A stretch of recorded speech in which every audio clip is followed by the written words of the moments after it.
Assalamualaikum warahmatullahi wabarakatuh.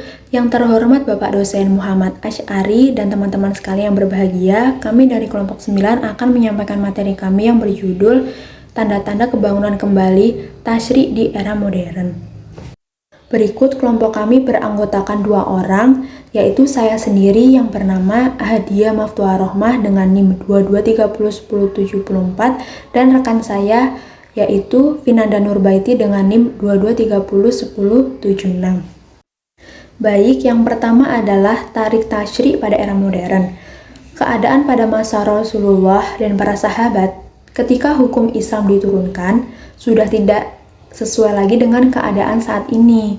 Tasyri' Islam mulai memasuki fase kebangkitan kembali di era modern yang bisa disebut dengan sohwah yang ditandai dengan proses kodifikasi hukum Islam dalam perundang-undangan. Seiring kemunculan nation state negara bangsa dalam sejarah dunia modern, periode tasyri' modern juga memunculkan gagasan pentingnya pembaruan tajdid hukum Islam dengan mengusungkan penggalakan ijtihad kembali serta semangat untuk menulis fikih dalam nuansa modern dan kontemporer fi-sabih al-jadid. Karena yang dikaji tarik tasyri' adalah sejarah pembentukan dan perkembangan fikih Islam. Kajian fikih mencakup beberapa bab di antaranya, yaitu ada fikih ibadah. Di bagian ini tuh menyangkut pembahasan hukum yang mengikat antara hamba dengan Tuhannya. Dan biasanya pembahasan ibadah dalam bab fikih lebih tertuju kepada pembahasan ibadah mahdoh, ritual murni, seperti bersuci, toharoh, sholat, puasa, zakat, dan haji. Berikutnya, fikih muamalah. Di bagian ini menyangkut hubungan antar sesama manusia. Biasanya dalam kitab-kitab fikih dimulai dari pembahasan jual beli, pinjam meminjam, sewa menyewa, hutang, hibah, dan seterusnya. Al-ahwal al-syahsiyah, yaitu tentang hukum keluarga. Pembahasan bab ini dalam kitab fikih lazimnya dimulai dengan bahasan tentang peminangan, yaitu khitbah, dan tata caranya. Nikah, talak yang bisa disebut dengan cerai, iddah, masa menanti bagi perempuan yang dicerai suaminya, baik cerai hidup maupun cerai mati, khulu, tuntutnya cerai, fasakh, ila, zihar, li'an, dan seterusnya.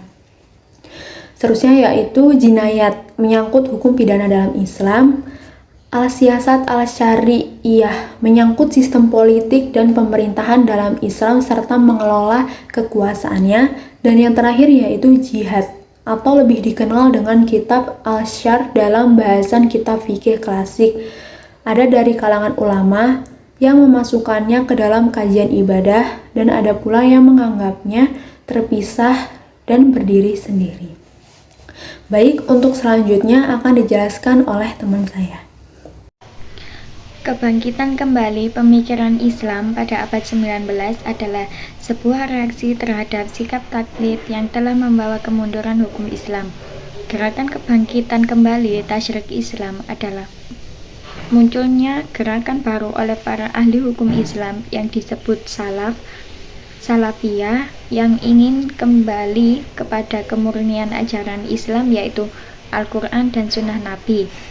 Karakteristik kebangunan kembali tasyrik Islam antara lain yang pertama yaitu munculnya semangat tajdid. Tradisi pembaruan ini pada hakikatnya menggambarkan usaha perseorangan atau kelompok untuk mewujudkan Islam secara terang-terangan dan tegas sesuai dengan wahyu Allah dan sunnah Nabi Muhammad SAW tanpa adanya sesuatu yang mengada-ngada. Yang kedua yaitu munculnya jargon kembali kepada Al-Quran dan Al-Hadis dengan berdasarkan pada dua sumber sebagai dasar paradigma kehidupannya yaitu Al-Quran dan Hadis, maka masyarakat muslim baru dapat menggunakannya sebagai dasar penilaian dan dasar penemukan hukum suatu permasalahan, perkara, peristiwa, dan praktik-praktik yang telah terjadi dalam masyarakat. Selanjutnya yaitu dibukanya kembali pintu ijtihad, sebab ketika itu ijtihad telah ditutup. Dengan demikian, aktivitas para ulama ketika itu tidak dapat melakukan aktivitas apa-apa. Dengan demikian, apa yang disebut sebagai proses tasyrik atau penetapan hukum ketika itu tidak mengalami perkembangan sama sekali. Yang terakhir yaitu berkembangnya tasyrik pada masa modern. Banyak beberapa masail fiqhiyah yang belum pernah muncul pada masa-masa sebelumnya pada masa modern ini berkembang. Suatu contoh, persoalan perubahan kelamin, pencangkokan jantung, cloning, nikah melalui SMS, dan masih banyak permasalahan-permasalahan hukum yang lain yang harus diselesaikan pada era ini, yang hingga kini masih menyisakan persoalan tersendiri. Yang selanjutnya yaitu tanda-tanda kebangunan kembali tasyrik di era modern. Tanda-tanda kebangkitan hukum Islam pada masa modern dapat kita lihat dari segi sistem mempelajari segi-segi penulisan tentang hukum Islam. Pembaruan di sini dipahami melalui pentingnya merekonstruksi dan menyusun ulang metodologi usul fikih dan fikih agar lebih selaras dan bisa menjawab tantangan zaman yang terus berkembang. Di antara usaha untuk menyongsong kebangkitan kembali dan semangat pembaruan ini adalah desakan untuk menggalakkan kembali ijtihad sebagai ruh dan penalaran hukum Islam. Cara mempelajari hukum Islam pada era modern adalah dengan perbandingan, yaitu membandingkan pendapat yang berbeda tentang suatu masalah dan alasannya, yaitu ketentuan hukum masalah tersebut dalam nas yang menjadi pegangan pendapat tersebut, dipilih yang paling benar, kemudian dibandingkan kembali dengan hukum positif. Pada era modern ini, banyak pendiri perguruan tinggi dan kampus-kampus Islam yang berkualitas yang mempelajari hukum-hukum Islam. Sarjana lulusan banyak di antaranya yang sudah menciptakan karya tulis dan saling memperbandingkan karya-karya tersebut, sehingga timbullah sistem pembelajaran dan penulisan yang dinamis. Selanjutnya yang kedua yaitu kedudukan hukum Islam dalam peraturan-peraturan negara. Kedudukan hukum Islam dalam peraturan-peraturan negara sebenarnya sudah pernah dilakukan beratus-ratus tahun lalu, seperti yang pernah dilakukan oleh Ibnul Mustafa pada abad kedua Hijriah pada masa dinasti Khalifah Abbasiyah. Hukum Islam dalam negara termaktub dalam perundang-undangan negara yang telah dilakukan jauh sebelumnya Majalatul Ahkam Al-Adliyah dan Kaunul Ailat dalam negara Turki, merupakan perwujudan nyata penempatan hukum Islam dalam hukum negara. Dalam Indonesia sendiri terdapat kompilasi hukum Islam atau yang biasa disebut dengan KHI yang telah disebarluaskan dengan Instruksi Presiden nomor 1 tahun 1991. Kemudian yang selanjutnya, upaya yang dilakukan pada masa modern. Upaya yang dilakukan ulama untuk melakukan pembaharuan Islam diantaranya yaitu ajakan untuk melakukan ijtihad.